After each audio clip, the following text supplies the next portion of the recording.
What's up, guys? Welcome to the Kids in Comedy Winter Zoom show. I feel like we've gotten on a roll with these lately. I'm used to them. It's been a full year since this started, pretty much at this point, right?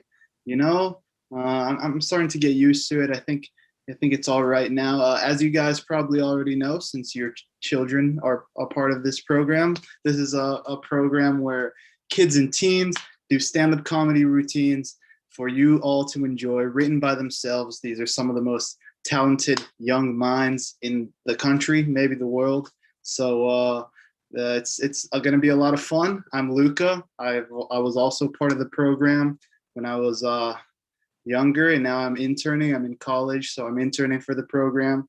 Excited to be hosting for you guys. In terms of rules, there are no rules because we're online. You can have your phones on, I guess, if you want, but we recommend you pay attention to the show as well. Uh, Feel free to take pictures of the screen, I guess. That's also allowed. We won't see the flash, no worries there. But yeah, we got a very good lineup today.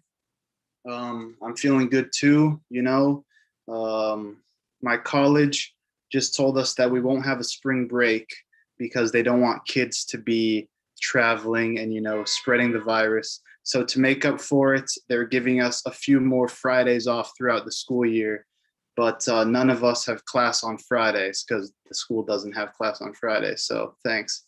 That really de-stressed me quite a bit. I'm glad I have those Fridays off that I already had off. So gonna be a nice year. I'm feeling good. It was weird. I feel like I've gotten used to the city these days now. Like when I first moved here, felt like New York City was too tough. I was too much of a pushover for it. Like first day I was here, the guy told me he liked my shirt. I ended up buying 6 of his CDs. Too much of a pushover, man. It's tough. And then, a lot of the times, as I mentioned, I'm from Brazil. A lot of the times when I would do shows in person, people will come up to me after the show and be like, one time this guy came up, he was like, "Oh, you're from Brazil. That's cool. What part of Brazil are you from?" And I was like, "Sao Paulo." And he was like, "You don't say that like you're from Brazil." Because I was supposed to be like, "Sao Paulo," doing a little samba. It's like, but this guy wouldn't give it up. He kept coming up to me. He's like, "Are you actually from Brazil? I hate when people say they're from a place they don't even speak the language. Like, are you actually from Brazil? Like, if prove you're from Brazil." So I robbed him. Usually does it. It's been fun though. Lately I've been trying to get a job, get some good internships. That's what I want to teach. What I want to pass on to, I guess, the people here who aren't in college yet. You got to be persistent when you're looking for a job. That's the main thing. You got to like never give up. That's how you get one. For example, I was applying to this job with the New York Giants, and I felt like I was looking through their site to try to see someone I could email my resume to. Couldn't find anyone. So then I went to like their staff section. I found like their head of operations or whatever, and it said his name, but it didn't say like his email or anything, his contact, obviously. His name was like, I don't know, like John Douglas or something. So I was like, you know what? I'm not going to give up here. I'm just going to email john.douglas@gmail.com. Maybe it'll work, like what do I have to lose? So I emailed, and what do you know? 3 days later, I get a response back saying, "How the hell did you get my personal email? That was extremely unprofessional." But it's the thought, the idea behind the attempt that is what matters. You really always have to stay on your toes with that. And then lastly, now that I've gotten to know you guys a little better, I feel comfortable telling you that I have divorced parents. It can be tough, but it's not too bad. All that having divorced parents means is that my first words were "mama," and then the rest were "told me to tell you." It's not too bad though. One thing, I swear, this is a true story that's happened to me recently. So my parents have been fighting over like the apartment that we all used to live in when they were married. They've been fighting for 10 years now. They got divorced 10 years ago. Still haven't decided what to do with this apartment. But my dad told my mom, like, finally, he's like at his breaking point. He's like, "You can keep the apartment. It's fine if you join a group chat with me and the kids," because he wants to get closer to my mom or something, rekindle the connection there. So my mom was like, "That's a little weird, but yeah, I mean, I'll do it, but I don't think the judge is going to like that." So then we pitched it to the judge, and the judge was like, "I kind of like that." So we're in this court-ordered group chat right now, and it's a little weird, you know. Every morning, my dad will send something stupid like top 10 Ronaldo goals or something, and legally, my mom has to respond to it. So that's been interesting. I'll keep you guys posted on it. Definitely been interesting. But yeah, if you guys are ready for the show, I'm definitely ready to kick it to the comedians that you're all here to see. Coming up to the stage first, she is very funny. She is interning with the program now too, and has been with us for a long time. We love her here. Give it up for Kayla McCannon, everybody. Yeah.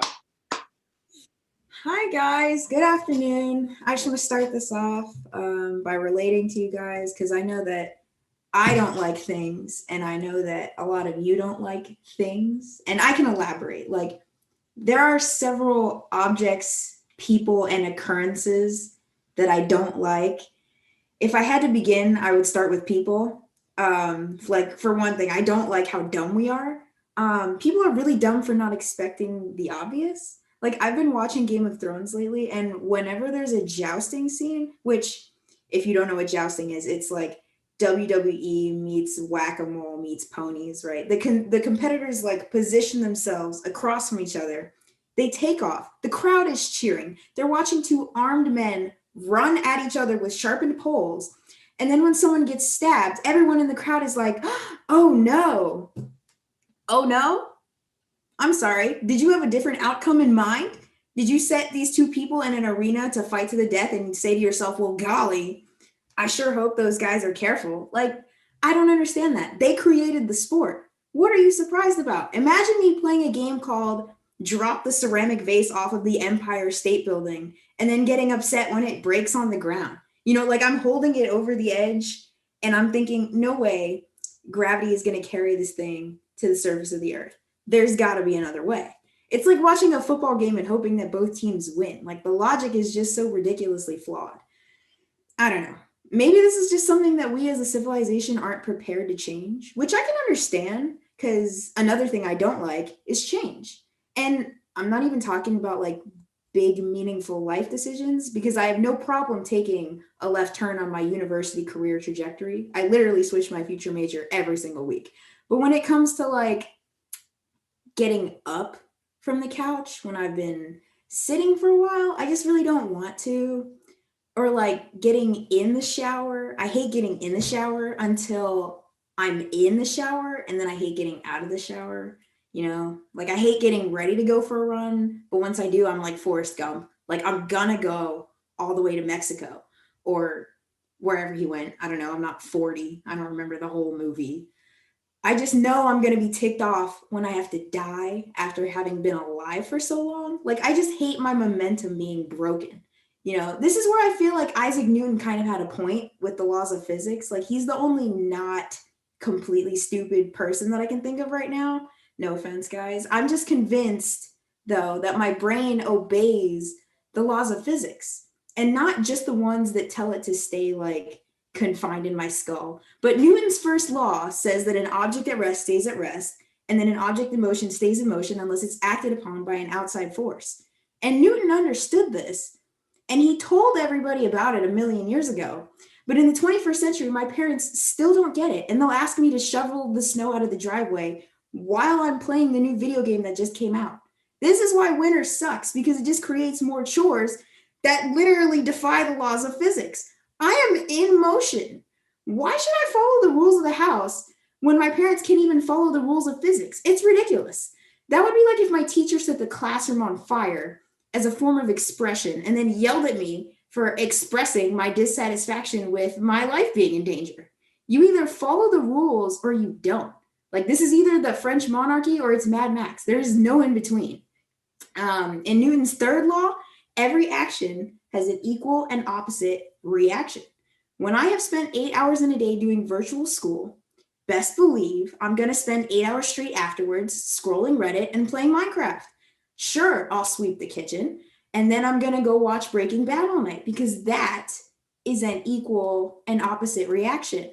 I made a grocery store run for the house, and then it is law that someone orders me Chipotle afterwards. I am obligated to uphold these laws and preserve the strength of the fabric of this universe. That rests on my shoulders. You're welcome. Um, as far as real laws go, those are dumb. I don't really care about following those. I mean, let's be clear. I don't like crime. And don't get me wrong, not because it's bad, but I have a beef with the concept of crime. See, crime comes from breaking laws, and I'm convinced that we only have laws so that when people break them, everyone else has an excuse to think that they're at least not the worst.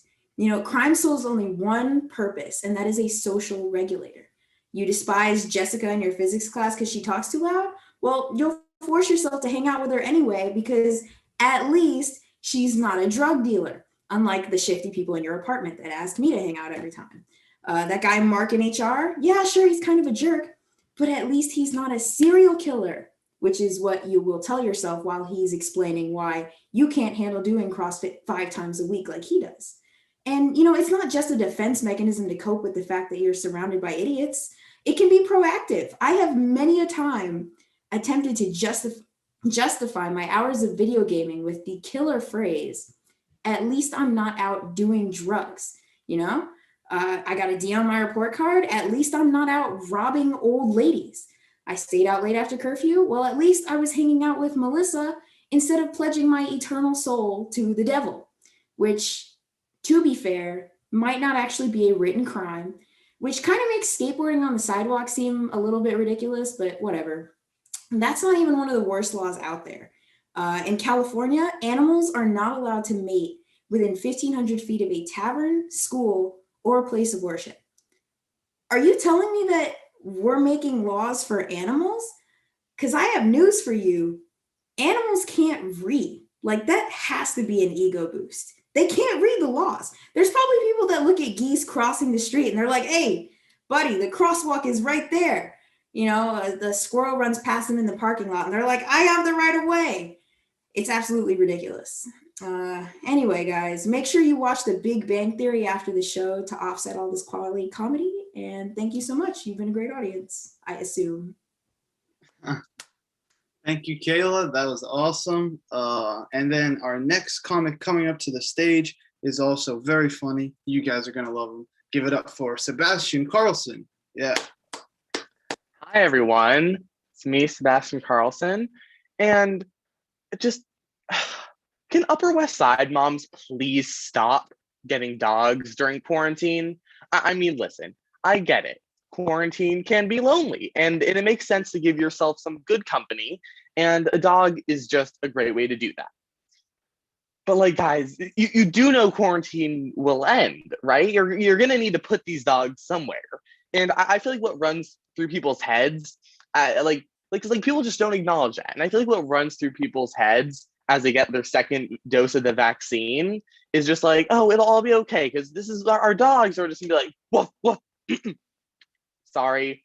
Oh my God, thank you so much for the time we had together. Off leash time. Now that was a real blast. Those squirrels ain't gonna catch themselves. You know what I mean? I do have to say though, that neutering thing, not cool, dude. Come on. Anyway, look what time it is. You got your vaccine, and I don't want to overstay my welcome. I bid you adieu. That's not how it works. That's not how it works, guys. But seriously, like, these dogs have to go somewhere. And I don't trust these people to actually sign them up for adoption or whatever. And I feel like that they're just gonna like dumpster baby these dogs and like leave them behind a gas station. Like, sorry, what you gonna do? But I feel like we'll get to the point that we'll just have all these dogs everywhere roaming the Upper West Side without any owners and like little like street gangs kind of, which is honestly pretty terrifying. But these aren't like big vicious dogs. These are just like Chihuahuas, Pomeranians, Poodles. These dogs can't fend for themselves. They're barely dogs. As far as I'm concerned, Chihuahuas are just poofy rats with some bark. But anyway, that's just my prediction. But all I'm saying is that when the Poodles and Pomeranians start walking towards each other, snapping like this, like the Sharks and Jets, don't say I did not warn you. But listen, as we, we're in these cold winter months, and as we slowly approach this like post-apocalyptic world ruled by small dogs, you cannot tell me that as a society, we are not in need for a big Rumspringa right now. And for those of you who don't know what a Rumspringa is, it's basically when the Amish reach a certain age and they're allowed to live outside their communes in the big city for a short period of time. Think Spring Break meets Girls Gone Wild meets Hillbilly Chic. And I mean, you cannot tell me that's not what we all desperately need, you know? Like, just like the Amish, we've been locked in our tiny, secluded communities for almost a year. And we just need some way to finally release all this pent up energy. Hence, the Rumspringa. And you know what? I'm with them. I'm done churning butter and weaving, you know, normal quarantine activities I think we're all doing. And well, I started questioning, like, what's my Rumspringa gonna look like? You know, like these only happen once in a lifetime. I really got to make the most of it.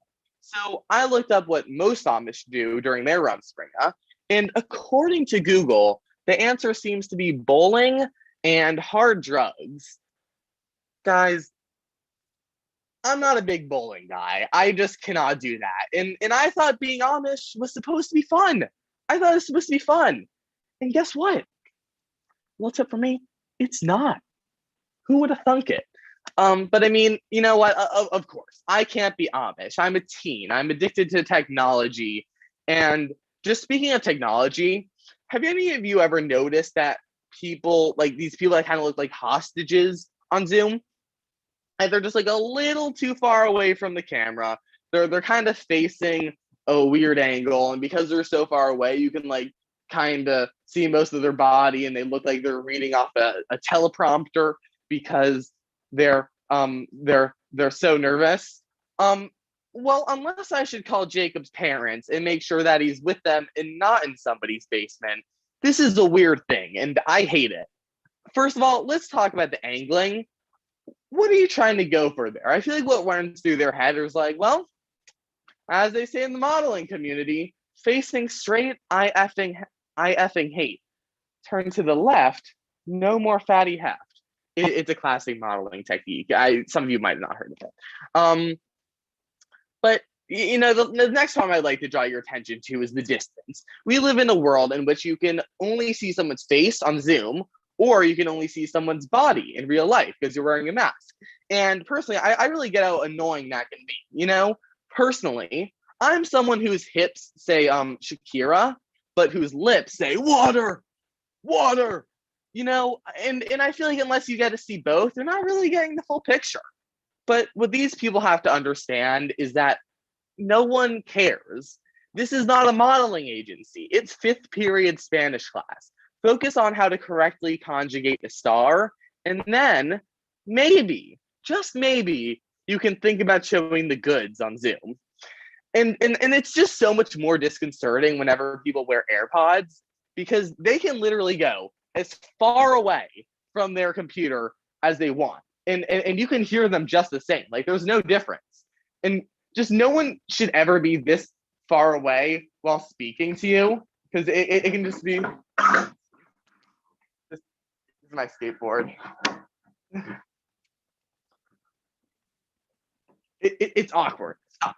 Please stop, everyone. And the other thing is like, what if you're wearing your AirPods and forget to like mute yourself and then go to the bathroom? Think about how embarrassing that would be. Like that's insane. And last of all, what's up with the teleprompter, guys? Like when people talk like off to the side like that, like in English class, like I I I think it's a metaphor for toxic masculinity. Like it's horrible. Stop. Please don't do that. I just like I see their anxiety seeping through my screen. And I just want to like throw a stress ball at my computer to protect myself for my own sanity. And oh sorry. Oh god, sorry guys. It's 2:20. Lesson is I don't know, man. Don't appropriate kidnapped people's culture or something. I don't know. Anyway, thank you all so much for coming. I really got to head out. Bye. Thank you, Sebastian. Oh. Hey, Grandma. No, yeah, the show's great. No, they put me after the MC. So yeah, the bar was pretty low. No, No, no, Grandma, I'm not gonna do Bob Hope. What does that mean? I'm not gonna do Bob Hope. What about AirPods? No, I don't have to. Oh my God. Oh my God. Thank you all for coming, everyone. Wow, that was great. Thank you, Sebastian. I'm sorry that happened, guys. That was a bit of a technical difficulty there. His hips do say Shakira. I can confirm that. Very true. Awesome job, Sebastian. Please keep track of your AirPods next time. That was just incredibly unprofessional. But nice sets. And next, coming up to the stage, is another great comic that I think you guys are going to really enjoy. Give it up for Leah Breakstone. Yeah. Thank you. So obviously this pandemic has been horrible in so many ways, and it's been a really difficult time for everyone, specifically teenagers. General mental health in teens has been at an all-time low during the pandemic, and teens are really struggling. Except for me, I'm thriving. Now, not trying to brag, but I will be bragging. My mental health is at an all-time high. I am the 1 out of 10 teenagers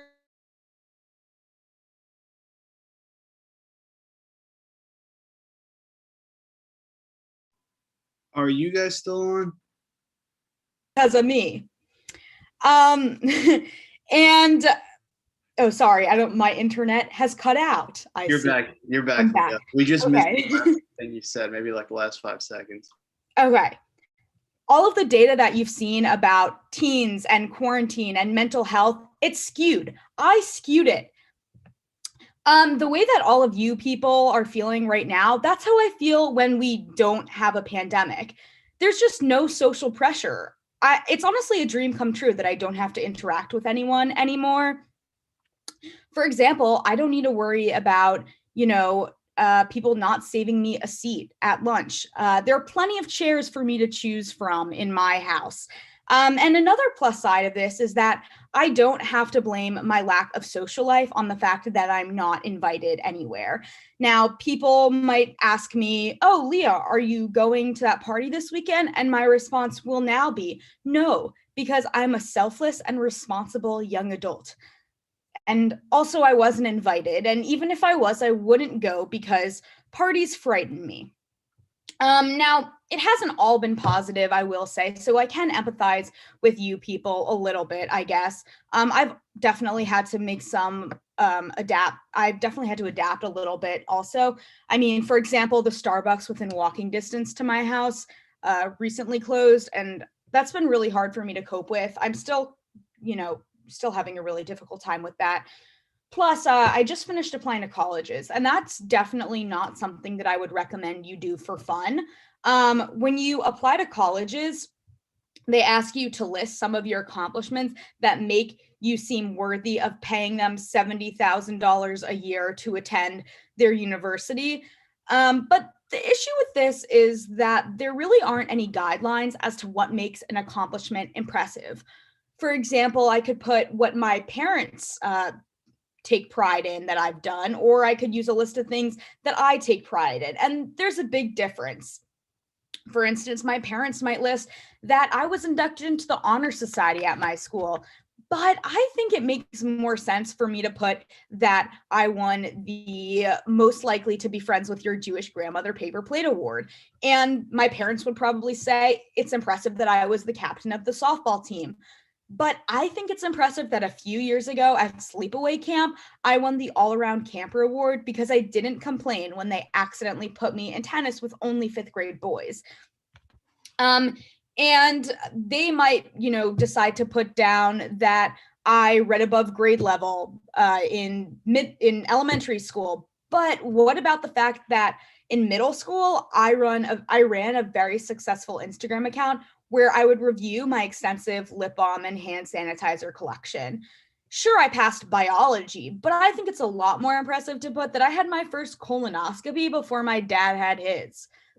I guess I shouldn't really think about this too much. I definitely have other things on my mind as well. Obviously, I've been spending a lot of time on Zoom lately, and I've definitely developed a good amount of Zoom anxiety. And if you don't know what this is, it's essentially just severe secondhand embarrassment. If you thought family events in person were bad, just wait until you experience them online. I recently attended a Zoom bat mitzvah, and let me tell you, there was drama. If you haven't yet realized, old people really like to gossip and not use a filter. And when you mix that with not knowing how to mute yourself, you get a particularly entertaining experience. There are different types of gossipers, though. Of course, they're the ones who make fun of the person who is being bat mitzvahed, and that goes something like, "Oh my God, Charlene, I can't believe her mother let her wear that dress." There are also the people who are gossiping about the other Zoom attendees. "Look at your cousin Howard. He really gained some weight lately. That messy divorce must have really gotten to him." Of course, this is accompanied by the obnoxious point at the screen. And then there are the people who are just engaging in completely other conversations. "Alexa, what's the weather today?" "Climate change is getting worse and worse each day. What can I say?" "Hey, John, did your friend's son ever get into that college?" "No?" "Not a surprise. I told you they didn't donate enough." Anyway, while this is all occurring, of course, I am muted with my camera off, but I wholeheartedly believe everybody can see and hear me. I kind of don't understand how old people just don't have anxiety, but I guess I'm excited to get old if it means that I won't be anxious anymore.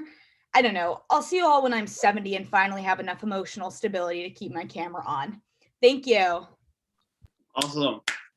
Thanks so much, Leah. Nice job rolling with the punches on those technical difficulties at the start. Excellent work and a great set. Next, coming up to the stage is another very funny comic, relatively new to the pro shows. This is the first show that I'm doing with him, so I'm excited to see his set. Everybody give it up for Ethan Pinellas, everybody. I like diners because dinner, but a little less. People panicking is really fun. If people didn't panic about things, who would we make fun of? Remember the people trying to kill each other in March over toilet paper? When if they didn't, everyone would have just had toilet paper? The world could have been ending. The first thing that came to my mind is say goodbye to people before quarantine and get some toilet paper. Hope the crowbar is gonna be good enough. If those people never panicked, we wouldn't have those videos. I know people don't like it when I make fun of people panicking. I have been told this by people who are panicking and I was making fun of. Also, why is nobody embarrassed to buy toilet paper? It's a pretty weird thing to buy in bulk. Nobody's putting the toilet paper on the counter and like, this isn't for me. My friend needed it. I don't know what he's doing with it. Weirdo creep. What a creep. Everybody's just totally fine with buying it. Circling back to people panicking, just as a disclaimer, people panicking isn't funny. These jokes took work. I realize that Sesame Street is very strange. There's a grouchy man named Oscar the Grouch, which ensures the fact that no one can be friends with him based on false pretenses. He lives in garbage. Some people live with garbage. He lives in garbage. Oscar was sworn in by the dumpster himself. People call him grouchy, but if you lived in an actual garbage can, you'd probably be pretty grouchy too. Big Bird is a deformed ostrich, yellow, can barely run, and is shaped suspiciously like a person. He can't even fly. Just make him a chicken. Why does he have to be big? The Count is a vampire who teaches you math. That isn't even a stereotype. They just made that up. At least Oscar the Grouch is true. The guy lives in garbage. He should probably be kind of grouchy. And the Count never drinks blood. Not once does he drink blood or get arrested for drinking blood, which, fun fact, most vampires do. Cookie Monster, the living incarnation of a diabetic man with an eating disorder, they should get him a therapist, but instead they call him a monster. They fat shame a large retired member of the Blue Man Group. I fix some of these characters. Oscar the Grouch, give him a house. Big Bird, get him a therapist, try a diet. He won't be so big anymore. Cookie Monster, get him a Weight Watchers, maybe give him some vegetables. The Count, make him a real vampire. He'll drink some blood and, well, almost everyone will be happy. The other day there was a fly in my house. It was really making me mad, but I wasn't killing it. Instead, I opened a window and I was thinking, it'll find its way out. I'm gonna let it live because it has 7 million eggs back at the nest, and it's just trying to get food for its family. And then like 15 seconds later, I was like, no, I'm gonna kill it. So I was trying to kill it and I couldn't quite figure out how. And I was plotting to kill a fly like a serial killer. And I had a map of my house on the wall, and there are red pins of where it is and where it's going. And I have a whole army of weapons. I'd raid, none. Flash water, too messy. Chopsticks, seems impractical. and a box of magazines. And I picked the magazines, but I couldn't quite decide which one. And I had a whole armory of magazines. I had The Week, Brookstone, National Geographic, and 200 other ones. And right away I took out Brookstone because I want a list of things I'll never use. Then I got rid of The Week just in case I'd forgot my phone and want to read about the 2012 election on the toilet. National Geographic is left because I want to kill the fly with what it would have been killed by in nature. So I tried to find the best picture, and it's just getting out of view and into the hardest spots to kill. And I finally found a good picture of a frog because fly guts on a frog's face seems about right. The other day I was thinking, everyone knows the joke why is 6 afraid of 7? Because 7 ain't 9. But nobody asks why. Were they in a fight? Did 6 start arguing with 7 about where to eat dinner and 7 was just like, I've had enough of this? Also, where was 8? 7 has to jump over 8 to even get to 9. Was 8 just like, oh no, he's gonna do it. Subtract 3. Also, what happened at 7? He's not in jail, he's being used by children in schools every day. Cannibals shouldn't be allowed in schools. There was no trial, everyone still talks to him. But this is a known fact. It is very obvious that 7, 8, 9. We all know it, we've known it for years. Nobody's doing anything about it. Also, 9 is very much alive and well, and he's also in use. Why would people say he was eaten if he wasn't eaten? Did 6 say to 7, you better throw up right now. You need to. We need him back. He's an essential part of our team. Without him, how are we ever going to get to 10? Thank you very much. I yield my time. Thank you, Ethan. That was awesome. Really nice to see that. And I agree about the numbers, man. It's something I've never thought about. Your next comic coming to the stage is a veteran of the program. I think she's been with the program since she was like 10 or something. You let me know. And she's no longer 10, but is a very funny comic. Give it up for Maya Arden. Hello, I am Maya Arden. And if you've seen me before, new wall color, fun. Finally got my room redone, kind of. You know, I'm probably going to college in about 2 years, and I've had this room for a while, so my parents thought, you know what, let's redo it as she's about to leave. So I was looking through my room, you know, I found a bunch of old things that I like completely forgot about, and I feel like everything has like an energy, right? Like I don't like throwing things away. It feels like they're in my life for a reason. And I'm really into like spirituality and stuff, you know, like incense, astrology. So as I was going through my room, I decided to give astrological readings to a bunch of items in my room, and I'm going to share them with you right now. So first we have my elementary school yearbook. This is a Scorpio because like you're really intrigued and it's like mysterious and you don't know what's going to be in there, but there are also a lot of like bad connotations with it that you just like don't want that kind of energy. So yeah, she's a Scorpio, really cute. Next, we have this styrofoam head. She's really good to have a conversation with, you know, like especially because like quarantine, like you can't go out and see anybody. So she's a Libra because looks like a person, has like a head and eyes and nose and stuff, but like hollow, like there's nothing going on up here.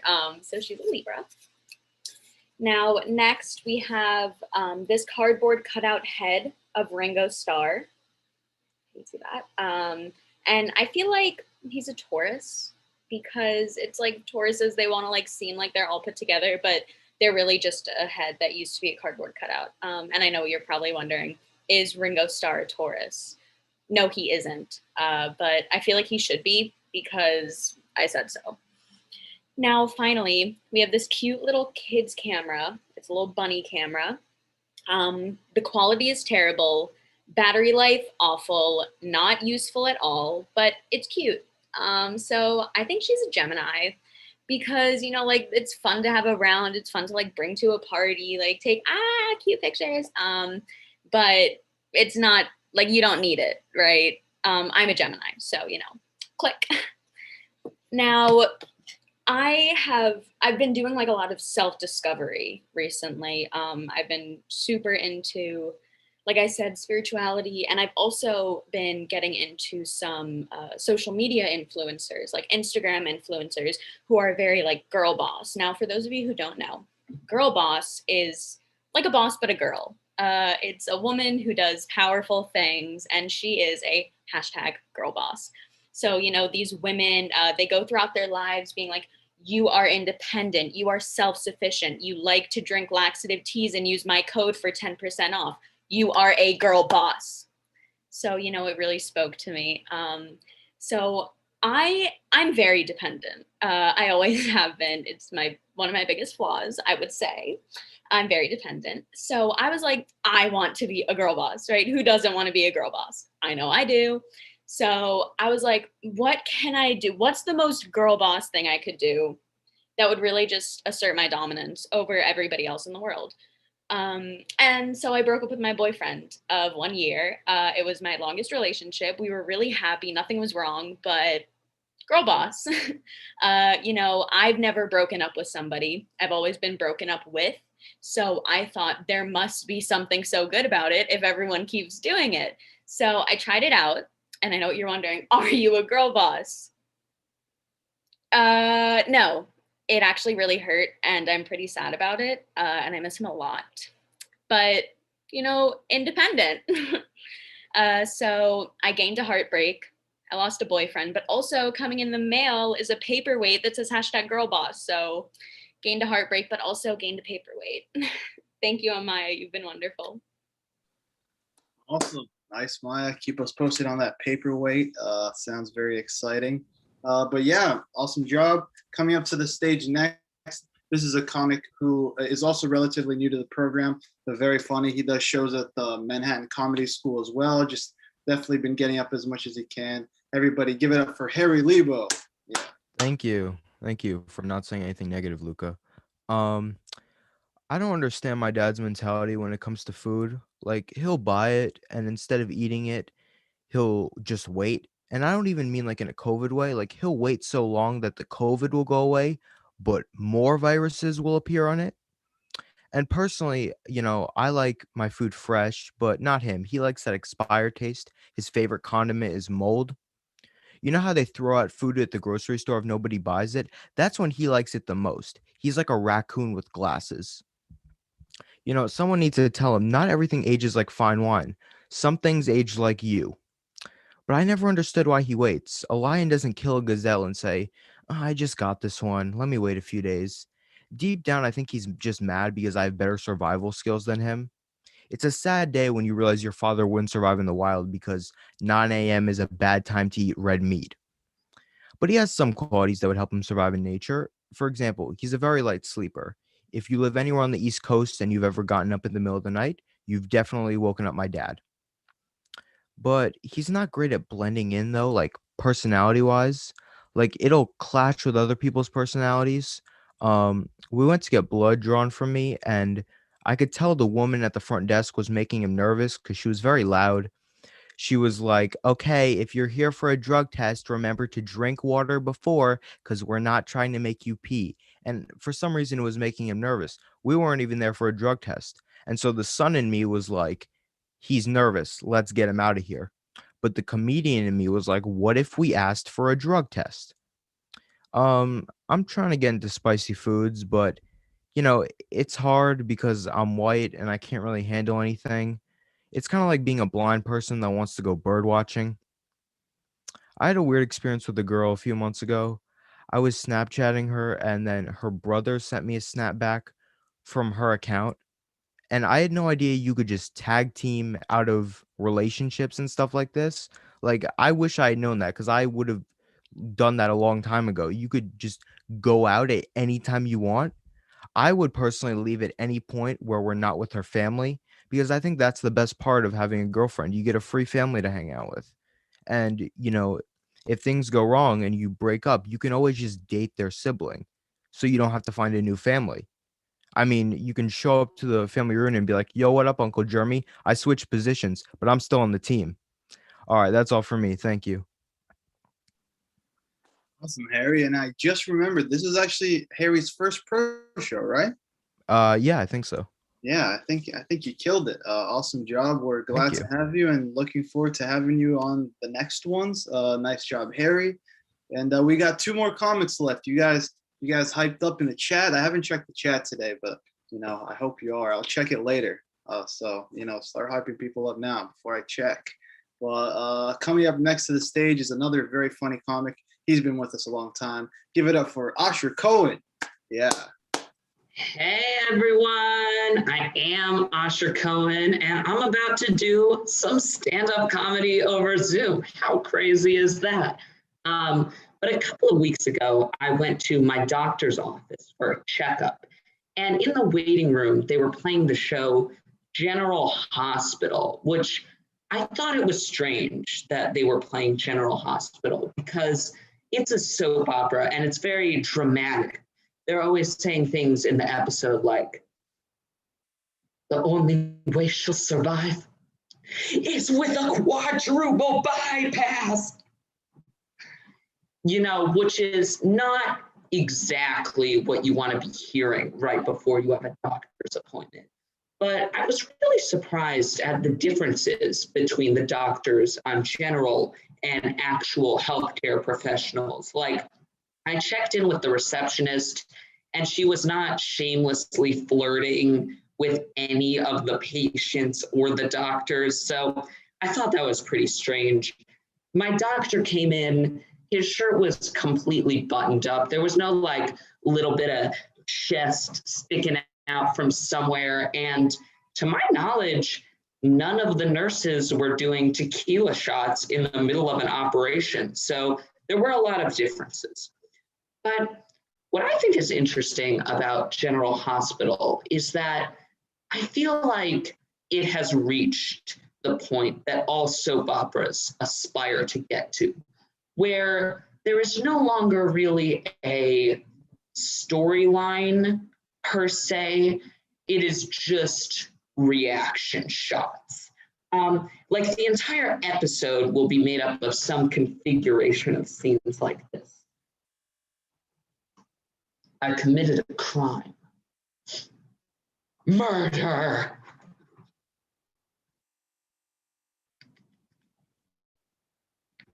Or Emily, she never made it back from that ski trip.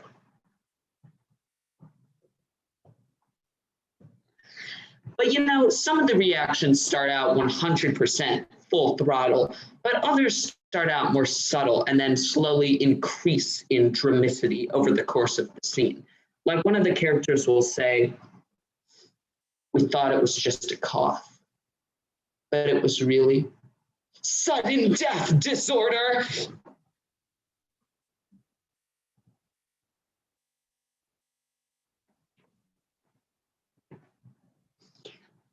But another thing is, recently I've started reading People magazine, and I feel like I have a love-hate relationship with the magazine because on the one hand, I really despise reading the articles. They're terribly written, but I need to know if Blake and Gwen are really going to get married. Are we sure that that's a real thing? It just seems wrong to me. But what I think is interesting about People magazine is I feel like the editors know that no one reads their articles, so they try to fit as much information as they can on the front cover. You'll see the cover for the newest issue of People, and it'll say Meghan and Harry staying at Elton John's beach house? What's up with that? Plus, Glenn Close, Alzheimer's, ? Plus, Miley's secret text to Liam. How did that happen? What? And it's whoa, slow down. I feel like if you bought the entire People magazine, you would gain the same amount of information as if you just bought the cover.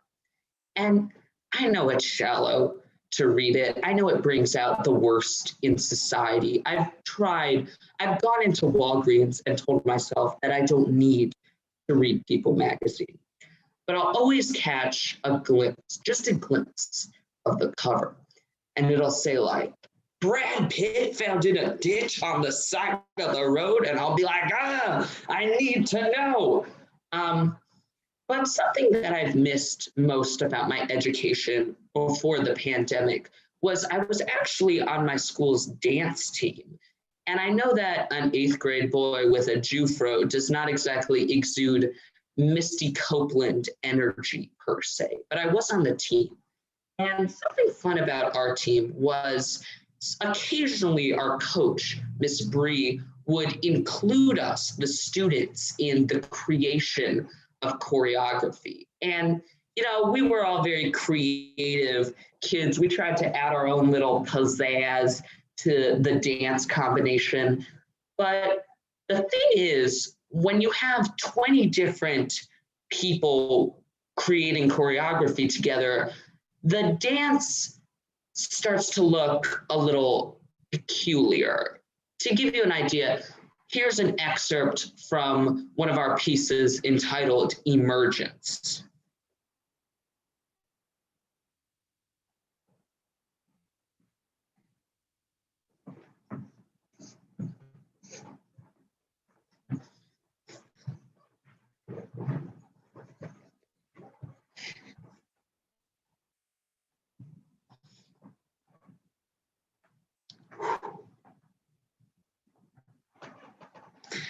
Yeah, so you could see some of us were thinking like Martha Graham, some of us were thinking more along the lines of Spice Girls, some of us were thinking mariachi, and a couple of us were trying to add a little disco fever in there. So our collective tastes didn't really meld very well together.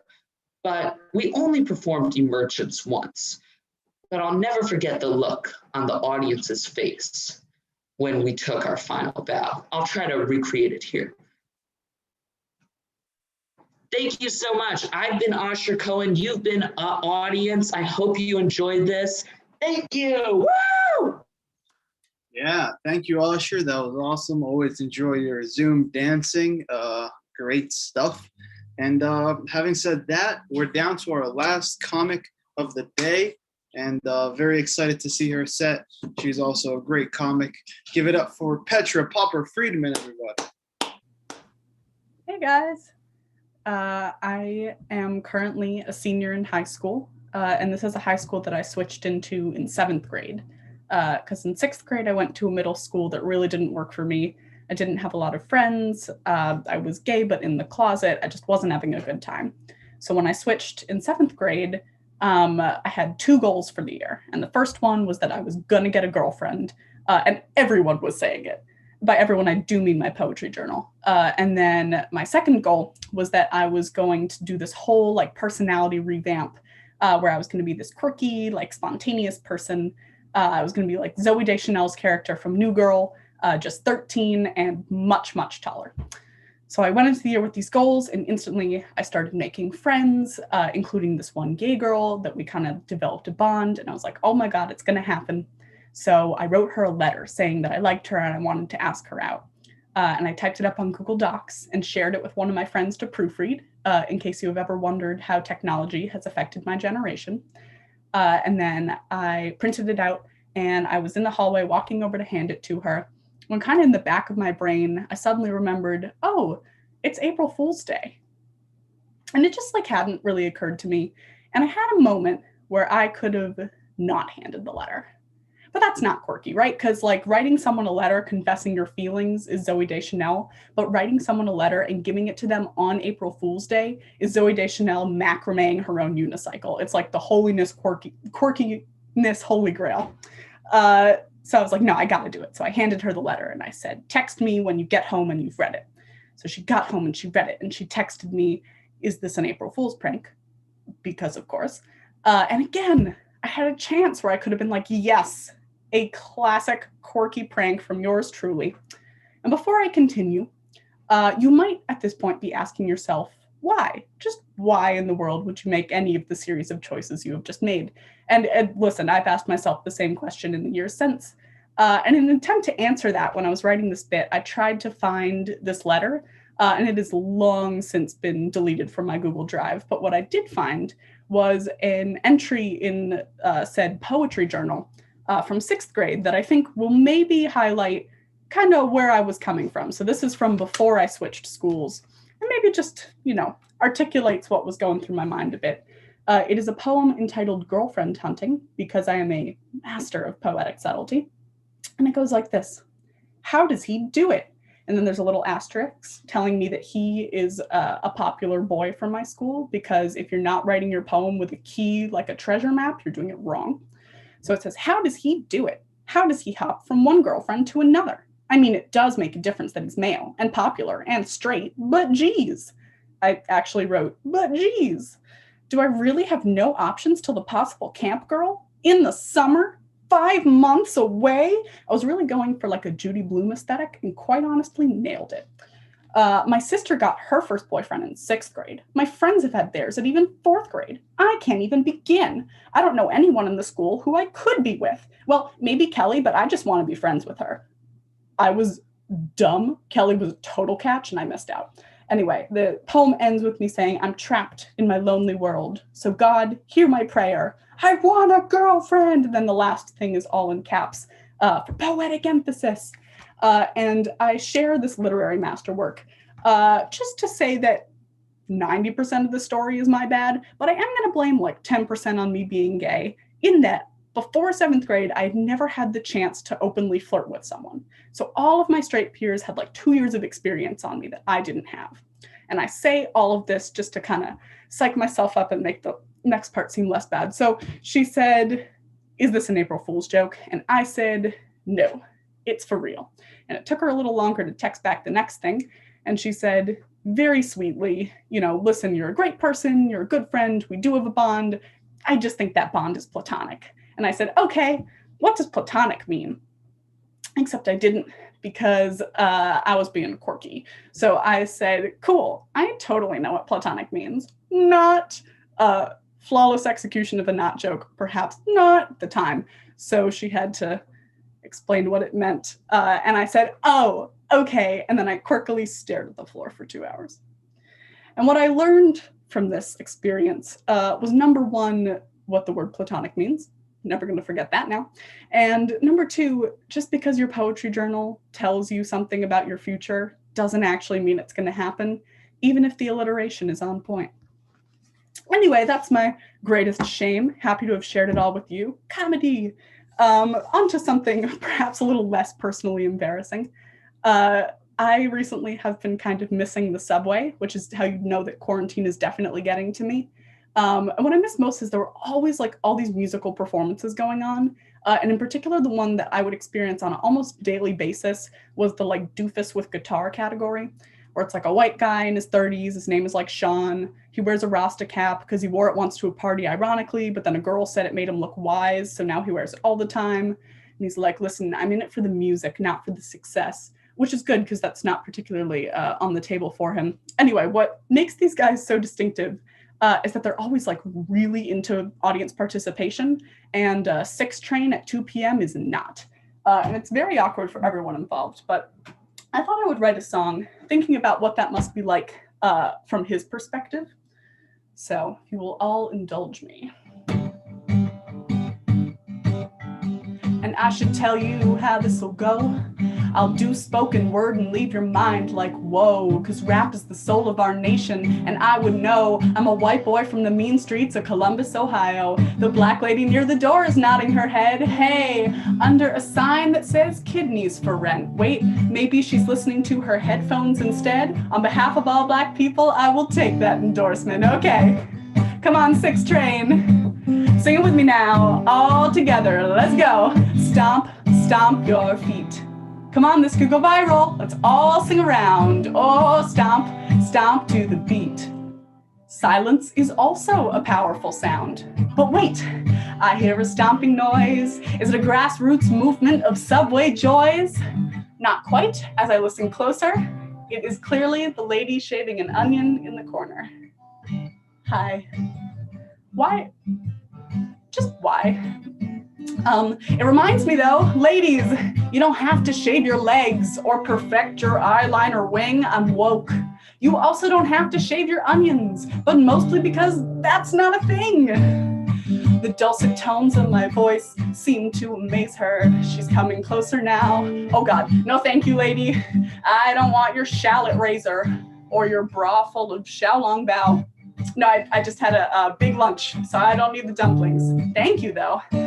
I'm Bob Marley, trapped in the body of Ed Sheeran, with a vocal range of Pizza Rat. Got the intentions of Gandhi and the wisdom of Vanilla Ice and his baseball cap. I spend my days writing diss tracks and rebuttals for my many enemies. I got beef with the trumpeter at the shuttle. What, because they're classically trained? You think you're better than me? You're not better than me, Rob. You're not. Stupid like mini tuba. Anyway, as we near our next stop, I want to remind you that love is kindness and kindness is cancer and cancer is the zodiac sign of my last girlfriend. What a human garbage can. Anyway, follow me on Instagram at subway_guitar_Cindy. Why'd you leave me? Leave a donation if you can. Not the onion. I do not want the onion. Here we are, 163rd and Amsterdam. That's my show. That's our show. Please remember to tip your subway buskers, and good night. Yeah, thank you, Petra. That was awesome. And that just, cemented your spot in the history of kids in comedy musical performances, right up there next to Sammy Feinstein, Zach Bialik, the legends. So congratulations on that Hall of Fame spot. And yeah, thank you guys for attending this show. It was great. Thanks to all the comics, Kayla McCannon, Sebastian Carlson, Leah Breakstone, Ethan Pinellas, Maya Arden, Harry Lebo, Asher Cohen, and Petra Popper-Friedman. This is a great show. Big thanks to Joanne and Stu for making this program possible. And yeah, we're gonna keep doing these, and hopefully we'll be back at Gotham soon. Cases seems to be getting a little better. And yeah, it was nice spending this afternoon with you guys, and we'll see you next time. Big thanks to Matt as well, our technical support and the person who makes all these shows possible. So thank you all and have a nice night.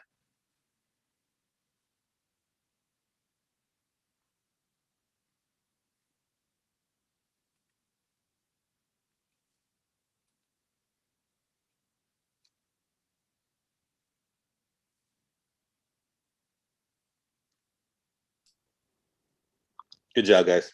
We're out.